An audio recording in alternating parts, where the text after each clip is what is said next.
India Bangladesh ആദ്യ test ഇന്നായിരുന്നു. ഇന്ത്യക്കായിരുന്നു ഇന്ന് first batting ലഭിച്ചത്.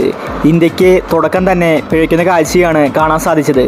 രോഹിത് ശർമ്മ ആദ്യം തന്നെ ഔട്ടായി. പക്ഷേ ഇന്ന് എല്ലാവരെയും ഞെട്ടിച്ചത് അശ്വിനായിരുന്നു. താരം ഇപ്പോൾ സെഞ്ചുറിയും അടിച്ച് മുന്നേറിക്കൊണ്ടിരിക്കുകയാണ്. അപ്പോൾ ഇന്നത്തെ ഇന്ത്യ ബംഗ്ലാദേശ് ആദ്യ ടെസ്റ്റിനെ കുറിച്ചാണ് നമ്മൾ ഈ ഒരു വീഡിയോയിൽ പറയുന്നത്. ഇത്തരം ക്രിക്കറ്റ് ന്യൂസിന് വേണ്ടി ഈ ചാനൽ മറക്കാതെ സബ്സ്ക്രൈബ് ചെയ്യൂ.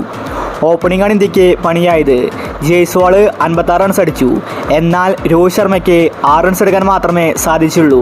രോഹിത് പെട്ടെന്ന് ഔട്ടായി മടങ്ങി. പിന്നീട് വൺ ഡൗണിൽ വന്നത് ശുഭ്മാൻ ഗില്ലായിരുന്നു. ഗില്ല് വന്നതും പോയതും വേഗത്തിലായിരുന്നു. ഡെക്കിലാണ് ഗില്ല് പുറത്തായത്. പിന്നീട് എല്ലാവരുടെയും പ്രതീക്ഷ കോഹ്ലിയിലായിരുന്നു. പക്ഷേ കോഹ്ലിക്കും അധികം ആയുസ്സുണ്ടായിരുന്നില്ല. 6 റൺസ് എടുത്ത് കോഹ്ലിയും ഔട്ടായി മടങ്ങി. പിന്നീട് ഇന്ത്യൻ ടീമിനെ താങ്ങി നിർത്തിയത് ഋഷഭ് പന്തായിരുന്നു. 39 റൺസ് ഋഷഭ് പന്ത് എടുത്തു. ശേഷം വന്ന രാഹുലും പെട്ടെന്ന് ഔട്ടായപ്പോൾ ഇന്ത്യ ശരിക്കും ഒന്ന് അടിപതറി. 16 റൺസ് എടുത്ത് രാഹുൽ ഔട്ടായി. പിന്നീട് ഇന്ത്യയുടെ രക്ഷയ്ക്കെത്തിയത് ജഡേജയും അശ്വിനുമായിരുന്നു. രണ്ടുപേരും കൂടി മികച്ച കളിയാണെന്ന് കാഴ്ചവെച്ചത്. ബംഗ്ലാദേശിനെ രണ്ടുപേരും കൂടി പഞ്ഞിക്കിട്ടു. ഇപ്പോൾ അശ്വിൻ സെഞ്ചുറി അടിച്ചിരിക്കുകയാണ്. അശ്വിനെ സപ്പോർട്ടായിട്ട് ജഡേജയും കളിക്കുന്നുണ്ട്. ഒടുവിൽ വിവരം ലഭിക്കുമ്പോൾ ജഡേജ 83 റൺസ് എടുത്തിട്ടുണ്ട്. ഇന്ത്യയുടെ 6 വിക്കറ്റ് പോയിട്ടുണ്ട്.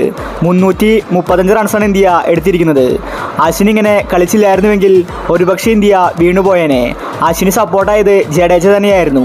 ബാറ്റ്സ്മാൻമാർ അടിപതറിയപ്പോൾ ബൗളേഴ്സ് മികച്ച കളി കാഴ്ചവെച്ചു. അല്ലെങ്കിലും ടെസ്റ്റ് ക്രിക്കറ്റിൽ അശ്വിൻ മികച്ച കളി പുറത്തെടുക്കാറുണ്ട്. ജഡേജയും പഴയതുപോലെ തന്നെ കളിച്ചിട്ടുണ്ട്. ബംഗ്ലാദേശിന് ഇന്ത്യ പഞ്ഞിക്കിടുകയാണ്.